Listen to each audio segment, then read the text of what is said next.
అంటే 20 ఏళ్ల కింద మా అమ్మ చెప్పింది, అరే నీకు ఈ సూట్ అవ్వదురా ఇదంతా అని. అప్పుడు వినలేదు నేను. ఇప్పుడేమంటున్నారు? నేను ఖచ్చితంగా అనిపిస్తుంది అప్పుడప్పుడు మా అమ్మ చెప్పిందే కరెక్టేమో అని. ఎందుకంటే చాలా సందర్భాల్లో బాధ అనిపిస్తుంది, అరే ఏం చేస్తున్నాం ఇక్కడ మనం అంతా కూడా, ఇది ఏమి నాన్ సెన్స్ అని కూడా చాలాసార్లు అనిపిస్తుంది.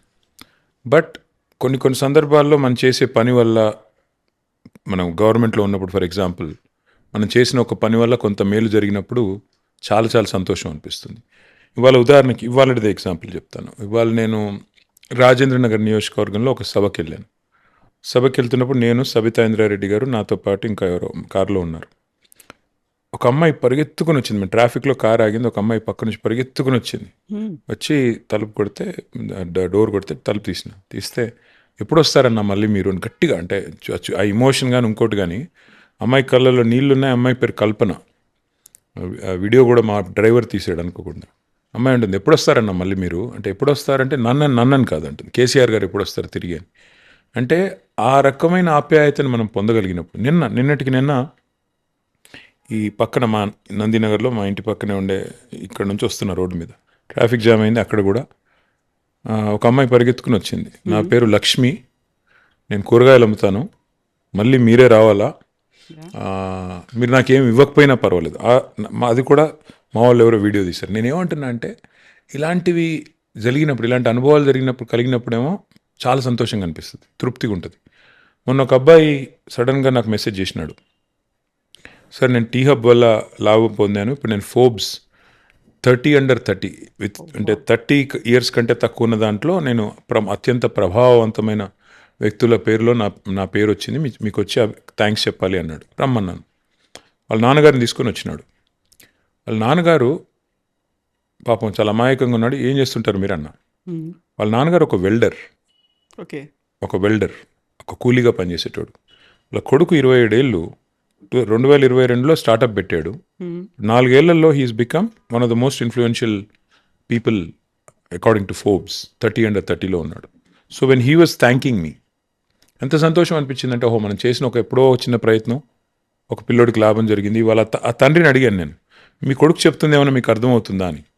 నాకు అర్థం కాలేదు అన్నాడు. కానీ నా కొడుకు మీలాంటి వాళ్ళతో కూర్చుని మాట్లాడుతున్నాడంటేనే నాకు సంతోషంగా ఉంది అన్నాడు. ఏదో సాధించిండు అనేది మాత్రం అర్థమవుతుంది. అంటే అట్లా, సో ఇట్లాంటి అనుభవాలు కలిగినప్పుడు ఏమనిపిస్తుంది అంటే, ఇట్స్ ఆల్ వర్త్ ఇట్ అనిపిస్తుంది. బట్ అన్నిటికన్నా మించి మీకు గుర్తుండాలి కవిత, మీరే ఇంటర్వ్యూ చేశారు, అప్పుడు మీరు TV9లో ఉండే, కేసీఆర్ గారు ఇంటర్వ్యూ చేశారు మీరు. తెలంగాణ వచ్చిన తర్వాత ఇదే ఇంట్లో ఆ పైన రూమ్లో మీరు ఇంటర్వ్యూ చేసినారు కేసీఆర్ గారు. కన్నీళ్ళు పెట్టుకున్నాడు ఆయన. ఎగ్జాక్ట్లీ. అసలు తెలంగాణ సాధించిన దాని ముందు మిగతా అన్ని బలాదూర్, ఇంకా మిగతా ఇది ఏమైనా ఎనీ సార్ట్ ఆఫ్ అచీవ్మెంట్. నేను మంత్రి అయ్యాను, 10 ఏళ్ళు మంత్రిగా ఉన్నాను, ఇవాళ ఎమ్మెల్యేగా ఉన్నాను, మా పోరాటం అట్లాగే కొనసాగుతుంది. కానీ ఆ ఫీలింగ్ పబ్లిక్ లైఫ్లోకి వచ్చిన తర్వాత ఏం సాధించావు నువ్వు, ఎప్పుడో ఒకప్పుడు రిటైర్ అవుతాం కదా, అయిన తర్వాత నా కొడుకో లేకపోతే ఫ్యూచర్లో ఎవరైనా అడిగారు ఇంకేం సాధించావు నువ్వు, తెలంగాణ సాధనలో నాది కూడా ఉడతా భక్తిగా ఒక రేణువంత, ఇసుక రేణువంత పాత్ర నాది కూడా ఉంది అని చెప్పుకోవడానికి గర్వపడతాను. అంతకంటే ఏం కావాలి ఈ లైఫ్కి.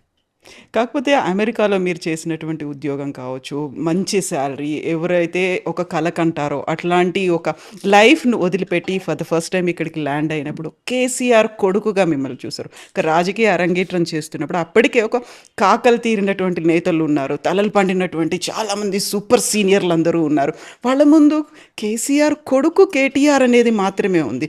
సో మిమ్మల్ని మీరు నిరూపించుకోవాలి. ఇక్కడ ఉన్నటువంటి చుట్టూ ఏవైతే పరిస్థితులు ఉన్నాయో వాటన్నిటిని అర్థం చేసుకొని ముందుకు వెళ్ళాలి. కొన్ని హికప్స్ అనేవి ఉంటాయి, వీటన్నిటిని ట్యాకిల్ చేసుకుంటూ ముందుకు ఎట్లా వెళ్ళారు, దానికి అప్పుడు మీరు ఏం చేశారు అసలు? ఏమీ లేదు మా, in fact today's father's day, I have to acknowledge my father. KCR గారి కొడుకుగా నేను పుట్టకపోయింటే ఇదేది ఇప్పుడు నేను మీతో కూర్చుని మాట్లాడే అవకాశమే లేదు. కేసీఆర్ గారి కొడుకుని కాకపోతే నాకు ఈ పాత్ర లేదు, నాకు ఇంత ఇవాళ ఇంత వచ్చిన పేరు కానీ ఇంకోటి కానీ ఏది నాకు ఈ అవకాశం వచ్చేది కాదు. సో వాస్తవాలే, మనం మన పరిధి మించి మన శక్తికి మించి ఊహించుకుంటే కష్టం. నేను అనేదల్లా అల్టిమేట్గా కేసీఆర్ గారి కడుపున పుట్టడం నా అదృష్టం. ఆయన ఒక గొప్ప ఉద్యమ నాయకుడు, ఎంతోమంది కార్యకర్తల మాదిరిగానే నాకు కూడా అవకాశం వచ్చింది. బట్ సహజంగా నాకున్న ప్రత్యేకత ఏంటంటే నేను ఆయన కడుపున పుట్టడం. దానివల్ల ఏమైంది, ఆటోమేటిక్గా మీడియా గుర్తింపు కానీ ఇంకోటి కానీ వచ్చింది. మీడియా గుర్తింపు కానీ ఇంకోటి కానీ వచ్చినప్పుడు మనం, చిన్న ఉదాహరణ చెప్తాను మీకు. నేను 2014లో ప్రభుత్వం వచ్చింది, ప్రభుత్వం ఏర్పడింది. ఏర్పడినాక కేసీఆర్ గారు మంత్రి పదవి ఆఫర్ చేశారు. నేను మంత్రిని చేస్తున్నాను అన్నారు. అంటే నేను ముందుకు సంకోచించిన. కొద్దిగా నాకేమనిపించిందంటే నా వల్ల ఇంత పెద్ద మనిషి బద్నాం అవుతారు. ఆయనకెందుకు బద్నాము, మళ్ళీ కొడుకుని క్యాబినెట్లో పెట్టుకున్నాడు అని అంటారు సార్. ఎందుకు సార్, వద్దులేండి, మీరుంటే చాలు కదా, మీరుంటే నాకు నా కాన్స్టిట్యున్సీకి సంబంధించి ఏ పనన్నా అవుతుంది కదా, నాకెందుకులేండి అన్న. అంటే ఆయన అన్న మాట ఏంటంటే, ఈరోజు కాదు, ఇంకో 20 ఏళ్ల తర్వాత నీకు నేను మంత్రి పదవి ఆఫర్ చేసినా కొడుక్కి ఇచ్చాడని అంటారు. నీకు ఒకవేళ సమర్థత ఉంటే, నీ కేపబిలిటీ ఉంటే ప్రూవ్ చేసుకో. ప్రూవ్ చేసుకుంటే స్టేట్ కోసం మంచి పని చేసిన వాడు అవుతావు. ఎగ్జాక్ట్లీ. ఒకవేళ ప్రూవ్ చేసుకోకపోతే ప్రజలే తిరస్కరిస్తారు, పక్కన పెడతారు. కాబట్టి నువ్వు నా కొడుకు అనడం క్వాలిఫికేషన్ కాకూడదు, అదొకటే క్వాలిఫికేషన్ కాకూడదు, బట్ నువ్వు నా కొడుకు అనడమే అబ్స్ట్రక్షన్ కూడా కాకూడదు నీ గ్రోత్కి. కాబట్టి నువ్వు ఆలోచించుకో అన్నారు. సరే, మరి ఆయన చెప్పింది కూడా లాజికల్గా అనిపించి తీసుకున్నాను, పని చేసిన. ఇవాళ నేను వెనక్కి తిరిగి చూసుకుంటే వాస్తవం ఏంటంటే కవిత, 100% ఆయన ఏదైతే చెప్పారో తూచా తప్పకుండా చేసుకుంటూ పోయాను. అంతే తప్ప ప్రత్యేకంగా ఫలానా చేయాలనో, ఒక ఎజెండాతోనో, ఒక పర్సనల్ అగ్రాండైజ్మెంట్ కోసం నేనేం ప్రయత్నం చేయలేదు. మా నాయకుడు ఏ పని చెప్తే ఆ పని తూచా తప్పకుండా ఒక కార్యకర్తగా చేసుకుంటూ పోయాను. సో ఆ ప్రాసెస్లో కొన్ని విజయాలు రావచ్చు, కొన్ని అపజయాలు రావచ్చు, కొన్ని ఎదురు దెబ్బలు తగలవచ్చు, కొన్ని జరగవచ్చు, but that is life. Exactly. ఒక వారసత్వ రాజకీయం అనేటువంటి ఒక నెగటివ్ కామెంట్ ఉంటుంది. At the same time KCR లెగసీని కేటీఆర్ కంటిన్యూ చేస్తున్నాడా అనేటువంటి ఒక బాధ్యత, అంచనాలు ఉంటాయి. 2 డిఫరెంట్ వరల్డ్స్ అనేవి ఉంటాయి. వీటన్నిటిని ట్యాకిల్ చేసుకుంటూ ముందుకెళ్ళడం అనేది ఒక రకంగా సంతృప్తి ఉందా, ఆనందం ఉందా అంటే ఎందులో కనిపిస్తోంది మీకు ఇదంతా? అంటే కొన్ని సందర్భాల్లో బాధ అనిపిస్తుంది. అసలు ఎందుకు వచ్చాము ఇందులో కన్నా బాధ చాలాసార్లు అనిపించింది. ముఖ్యంగా పర్సనల్గా ఫ్యామిలీని టార్గెట్ చేసినప్పుడు, పర్సనల్గా విమర్శలు చేసినప్పుడు, అడ్డగోలుగా మాట్లాడినప్పుడు, అసలు ఇష్టం ఉన్న లింకులు పెట్టి నాకు విచిత్రం అనిపించేది. నేను జీవితంలో సిగరెటే తాగలేదు ఎప్పుడు. అలాంటి నన్ను పట్టుకుని ఒకడెవడు అడ్డమైన విధవులంతా నువ్వు డ్రగ్స్ తీసుకుంటావు అంటారు. డ్రగ్స్ తీసుకోవడం ఏంది వీళ్ళ బొంద. అసలు నేను ఫస్ట్ అనుకున్నాను, అసలు బుద్ధి జ్ఞానం ఉందా వీళ్ళకి, అసలు ఈ పిచ్చి మాటలు ఎవడు పట్టించుకుంటారు అన్నట్టుగా నేను ఎన్నడూ రెస్పాండ్ అయ్యేవాని కాదు. కానీ ఒక అబద్ధాన్ని 100 సార్లు చెప్తే నిజం అని ఎట్లా ఎస్టాబ్లిష్ చేస్తారో థాట్ పోలీసింగ్ చేసి, అట్లా ఒక బదనామేసి ఒక రకమైన, అంటే నాకు అర్థమయ్యేది కాదు ఏంది ఇదేం నాన్ సెన్స్ అని.